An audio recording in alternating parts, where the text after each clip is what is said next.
Well, good morning, ladies and gentlemen, and welcome to Grumman Pilot's YouTube channel. And today we're going to be talking about that horizontal AD 2021-14-22.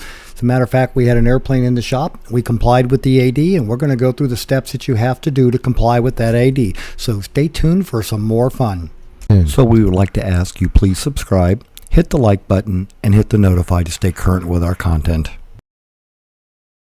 Now, like all ADs, they refer back to a service bulletin. In this case, it's 195. So get a copy of that service instruction and you'll be all set to follow all the instructions to comply with. Now, what we're looking for here is delamination, and we're looking for where it has delaminated from the ribs in the horizontal tail on both sides. We're also checking the vertical because it's the same component. So if you're having an issue one place, you may be having it in another. We're checking them all. But we're not finding any delamination in this one aircraft. But again, you're going to need a skin knife and you're going to need to do a tap test on the whole tail. So now we just did this AD, and including the sign off in the book, it took us about 2 hours, and that was just two of us working the equipment. Now, like I say, the first thing you want to do is get the True Fight instruction and print it all out and have a read through it and make notes, and then you'll know what you're doing when it comes time to go.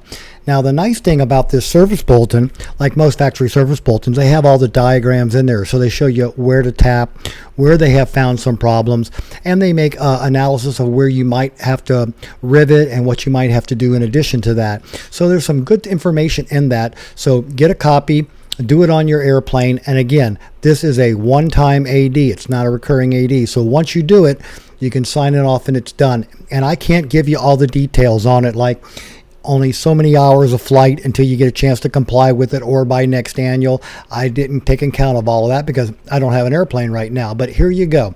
Now, the first part you want to do is you want to remember it's both the left and the right horizontal tail you're going to check, not just one side. And again, we're also doing the vertical because it's the same component. So we're going to tap test the back spar, we're going to tap test the ribs, we're going to check the end with a skin knife. We're going to do all of that to make sure that we have no corrosion going on. Now, if we would have found anything, there's a service kit you can order that has the sealants and the rivets and everything in there. You'll still have to provide the drills and all. But again, when you're checking the tail, check even the vertical, because again, it's the same component. Again, not likely you're going to find anything, but while you're there, why not? And then it's a two-person operation sometimes, but here's Tim with the Borescope, and it's an able scope. So you can go in and you can display the picture wirelessly on your iPad, take pictures and save them. You can shoot video. So you want to get in there at every rib. You want to make sure, one, it's got a good glue line, there's no corrosion going on. Any dirt and debris you find might be a good time to try to vacuum it out of there, or stick in something with a swab on it and run it all out, because dirt back there is not going to do any good, and you're going to have pictures of it anyway. But anyway, so what you want to do is you want to check the tail very thoroughly. Now, if you don't find anything, you're a happy camper.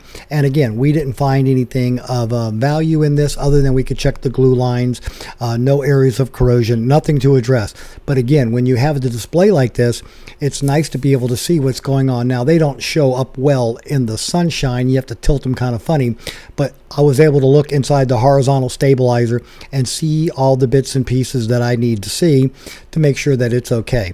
Now, the rudder's a bit more interesting, and we'll cover that perhaps in another video, but we just wanted to get the information out there on compliance with Service Bulletin 195 for those of you who are worrying about the AD.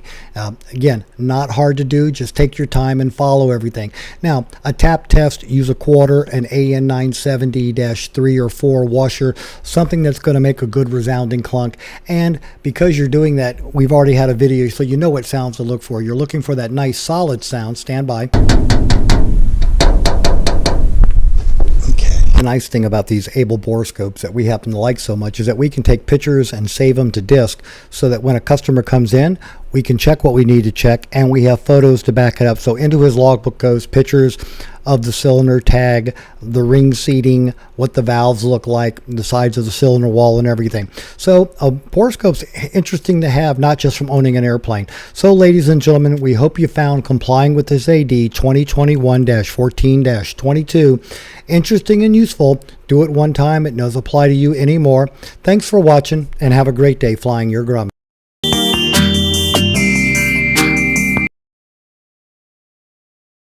forget buying expensive toys for your kittens and cats.